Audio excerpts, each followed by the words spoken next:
विद्यार्थियों, आज के व्याख्यान में हम कहानी और उपन्यास के अंतर को जानने का प्रयास करेंगे। साथ ही कहानी की जो विभिन्न भेद और प्रकार आलोचकों के द्वारा बताए गए हैं, उनके संबंध में चर्चा करेंगे। देखिए, कुछ विद्वान कहानी को कटा छटा उपन्यास और उपन्यास को विचारपूर्वक कही गई कहानी मानने की भूल कर बैठते हैं। यह ठीक है कि कहानी और उपन्यास दोनों में कथा तत्व की प्रधानता होती है। दोनों की कथा वस्तु पाठकों में कौतूहल जगाकर उनको अपनी ओर आकर्षित करती है। दोनों में पात्र संवाद आदि का सौंदर्य रहता है, किंतु फिर भी दोनों में पर्याप्त अंतर है। पहली बात तो ये कि आकार की दृष्टि से उपन्यास विस्तृत और कहानी लघु रचना है। उपन्यास में जीवन के व्यापक अंगों पर प्रकाश डाला जाता है और कहानी में जीवन के एक अंग की झांकी रहती है। दूसरी बात ये कि उपन्यास में पात्रों की संख्या अधिक और संवाद लंबे होते हैं, लेकिन कहानी के पात्र इन्हें गिने तथा संवाद संक्षिप्त होते हैं। वास्तव में उपन्यास और कहानी के बीच आकार प्रकार के भेद के साथ ही वस्तु, शिल्प और शैली में भी अंतर होता है। डॉक्टर गणपति चंद्र गुप्त ने उपन्यास और कहानी में अंतर स्पष्ट करते हुए लिखा है कि उपन्यास की कथा वस्तु में एक से अधिक कथानकों का गुम्फन किया जाता है, किंतु कहानी में केवल एक ही कथानक होता है। उपन्यासकार के कथानक का मार्ग लंबा होता है। उसके बीच बीच में अनेक मोड़, अनेक विश्राम स्थल एवं अनेक घटना स्थल उपस्थित होते हैं, जबकि कहानीकार की यात्रा छोटी सी होती है, जिसमें विभिन्न मोड़ों, विश्राम स्थलों और घटना स्थलों की संभावना ही नहीं होती। इसके अतिरिक्त उपन्यासकार की गति शिथिल होती है। बैलगाड़ी में बैठे राहगीर की भांति वह अपने दाएं बाएं झांकता हुआ धीरे धीरे आगे बढ़ता है, जबकि कहानीकार वायुयान की चाल से अपने लक्ष्य की ओर सीधा दौड़ता है। उसके दाएं बाएं क्या हो रहा है, इसे देखने का अवकाश उसे नहीं रहता। उपन्यास में पात्रों की संख्या कहानी से कई गुना अधिक होती है और वह प्राय सभी की व्यक्तित्व की विशेषताओं का चित्रण करता है, जबकि कहानीकार कुछ पात्रों को लेकर उनकी कुछ विशेषताओं का या किसी एक प्रमुख प्रवृत्ति का ही उद्घाटन कर पाता है। कहानी के कथोपकथन में लंबे लंबे आख्यानों या दीर्घ बहसबाजी के लिए स्थान नहीं होता। सभी कहानीकार अपने देश काल के समस्त वातावरण को प्रस्तुत करना आवश्यक नहीं समझते।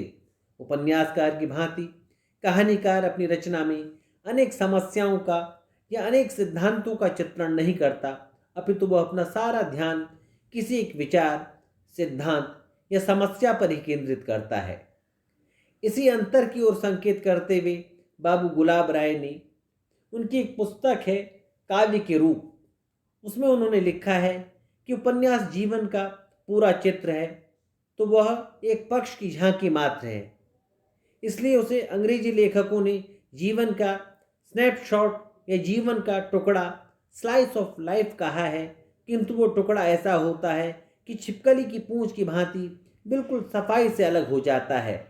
वह स्वतः पूर्ण होता है। उसमें तंतु बाहर से लाकर नहीं जोड़ने पड़ते और न संदर्भ देकर उसकी व्याख्या करनी पड़ती है। उसमें मुक्तक काव्य का सा एकांगी पर पूरा चित्र रहता है। कहानी छोटी होते हुए भी किसी बड़े तथ्य का उद्घाटन करती है और जितना ही वह तथ्य व्यापक होता है, उतनी ही कहानी उत्तम होती है। कहानी अपने छोटे मुंह से बड़ी बात कहती है। तथ्य में केवल विचार ही शामिल नहीं है, वरन भाव भी सम्मिलित हैं। कहानी के भेद के संबंध में अब हम विचार करेंगे। देखिए, विभिन्न आधार मानकर कहानी के अनेक भेद किए गए हैं। विषय वस्तु के आधार पर कहानियों को 8 वर्गों में विभक्त किया गया है। घटना प्रधान, दूसरी पात्र प्रधान, तीसरी विचार प्रधान, चौथी भाव प्रधान, पांचवी कल्पना प्रधान कहानी, छठी हास्य प्रधान, सातवीं काव्यात्मक और आठवीं प्रतीकात्मक। प्रतिपादन शैली के आधार पर कहानियों के 5 भेद आलोचकों के द्वारा बताए गए हैं। उत्तम पुरुष प्रधान, दूसरी अन्य पुरुष प्रधान, तीसरी पत्र पद्धति में लिखित, चौथा वार्तालाप पद्धति में लिखित तथा पांचवी डायरी पद्धति में लिखित। विषय के आधार पर कहानियों को कुछ प्रमुख वर्गों में भी रखा गया है, जैसे धार्मिक कहानियाँ, राजनीतिक कहानियाँ, ऐतिहासिक कहानियाँ, सामाजिक कहानियाँ और मनोवैज्ञानिक कहानियाँ।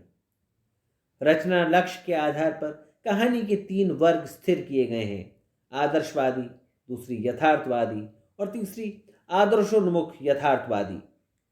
स्वरूप विकास के आधार पर कहानियों की 4 भेद स्वीकार किए गए हैं: निर्माणकालीन, दूसरी प्रयोगकालीन, तीसरी विकासकालीन और चौथी समुन्नति या कहें उत्कर्षकालीन। आलोचकों के अनुसार कहानियों की कुछ मुख्य प्रकार इस प्रकार हैं: चरित्र प्रधान कहानियों, जिनमें कि लेखक का मुख्य लक्ष्य किसी चरित्र का सुंदर चित्रण होता है।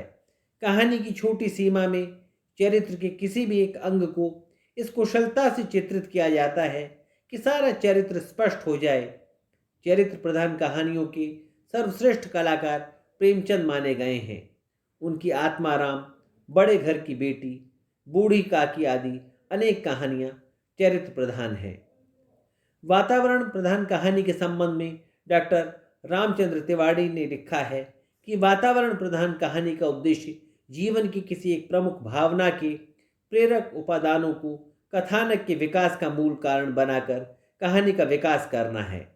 लेखक इन उपादानों को इतनी बारीकी से उपस्थित करता है कि वे सजीव होकर भावना को संवेदित करने लगते हैं।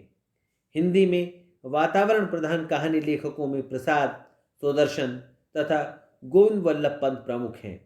प्रसाद की आकाशदीप, प्रतिध्वनि, हिमालय का पथिक और स्वर्ग के खंडर आदि कहानियाँ उच्च कोटि की वातावरण प्रधान कहानियाँ मानी गई हैं।